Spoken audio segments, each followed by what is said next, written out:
So you want to come to the US, do your masters and get a job? Is the job market still good, especially for Indians? The answer is not as simple as the American dream is dead. It mostly is, but let's take a closer look. Welcome to my Paint and Gossip series where I yap about a topic while I paint in the background. If you are new here, I go by the name Kitsu and I actually moved to the US in 2016 for my masters from India. I'm not in tech field, so my journey is a little bit different from all those stories you might have heard about people in IT coming here and making big bucks.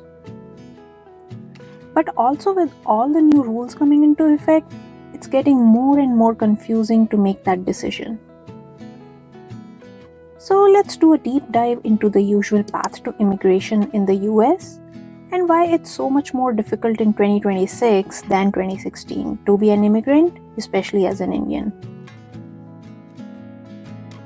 We'll talk about different visas and the usual immigration path, the reality of finding a job in these times, the restrictions, and then at the end whether moving to US for pursuing the traditional path is the right choice for you or not, while making this delicious donut here. Today I am using watercolor pencils because, as I mentioned in my last video, this is much easier media in my brain. The inspiration picture is actually a Procreate drawing I made as part of a Procreate course I am doing on Coursera.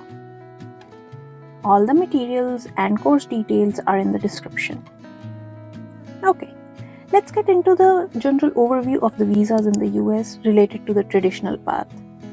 US has a long list of visas available to people depending on what they want to do when in US, their occupation, and sometimes even countries.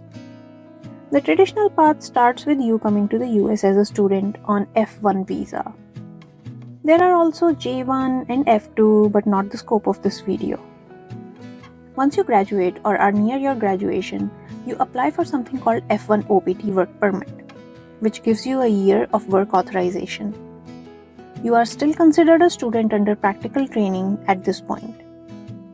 If your degree was a STEM degree, that is science, technology, engineering, and maths, you get 2 additional years of work authorization called OPT extension. Your company needs to have certain qualification called e-verification for you to be able to continue on this. OPTs have to be more than 20 hours of work, otherwise you are out of status. During this time, your company, if they agree, also applies for your H-1B lottery. System has quite changed for this, starting this year, where people on higher wages have higher probability of being selected. So if you are an entry-level person, you are kinda penalized for no or low experience with this new system. If you are lucky enough to get picked, now the clock starts. You get 3 years on first H-1B, then 3 more on applying for H-1B extension. There is also O1 visa for people with extraordinary profile, which recently a lot of people have been able to prove. Then comes green card. Usually you apply for EB2 via your company. This has the longest wait time for Indians in Chinese. A lot of folks have been able to get their green cards via EB2 National Interest Waiver or EB1 path, but the lines are starting to get longer here as well. And it also requires proving that you are an extraordinary person with abilities that will be good for US. So if you go by normal EB2, it's an endless hassle of renewing your H-1B every 3 years. And the story continues, so that's your traditional path. Let's see the restrictions for each visa. On F1, when you are studying, you cannot work more than 20 hours and only in areas approved by your university, which are generally on campus. If you got into a program which waivers your tuition or gives scholarships, great. Otherwise, you are capped. I went to a private university without any tuition waivers and meager scholarship, so it was hard to even completely cover my monthly rent and living expenses. My friends who were in IT were able to cover almost a year fee with their summer internship stipend. So that was that. Me? My summer internship only covered my tickets to and fro India in that summer. On all these visas, you cannot do side hustles. You can start a company on H-1B, but you still remain a sponsored employee, in addition to other conditions. A very major reason for why I and my husband are moving back at the end of the year. We feel very restricted, and even after everything, there is no security.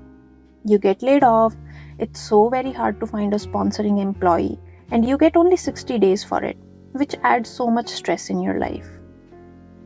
This then brings me to finding a job. Given the AI wave, the political climate, intolerance of immigrants, legal or not, and many people still abusing their visas, there is much uncertainty even in the hearts of companies, big or small. Many firms have stopped hiring H-1Bs and F-1s until and unless you are so extraordinary that they can't risk losing a talent like you. I have too many friends in IT who are either laid off or waiting for the inevitable. For my field, the industry is desperate for people, but they only want experienced folks.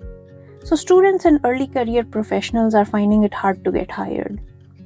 Many companies in my industry are not well aware of all these policies, so there is additional burden on the immigrant to educate them. So, not a good outlook, to be honest.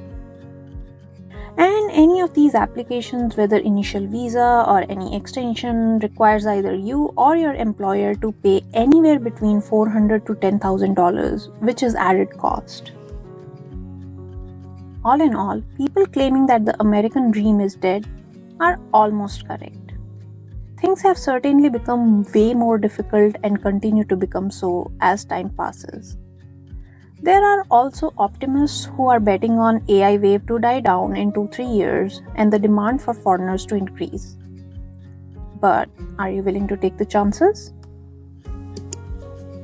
Personally, if your sole purpose is to get your master's or PhD and then get a job and settle down here, the road is certainly very tough. If you are interested in research and learning, US does house few of the best universities in the world. So your intent matters.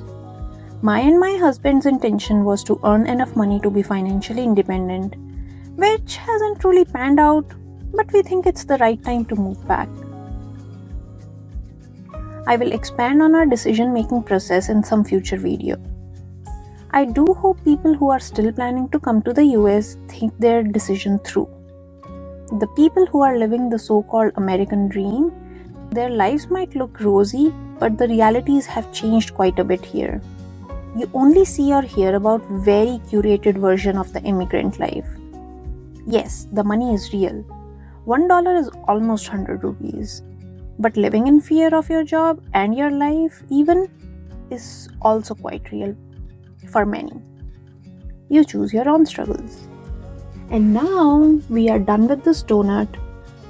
As I keep making these videos, I will keep talking about my life as an immigrant in more detail. I hope you enjoyed it. I hope you got some information out of it. If you want me to cover any particular topic, just let me know in the comments. And if you found this video helpful, please do subscribe. And I will see you in the next video. Thank you very much for tuning in. Bye bye.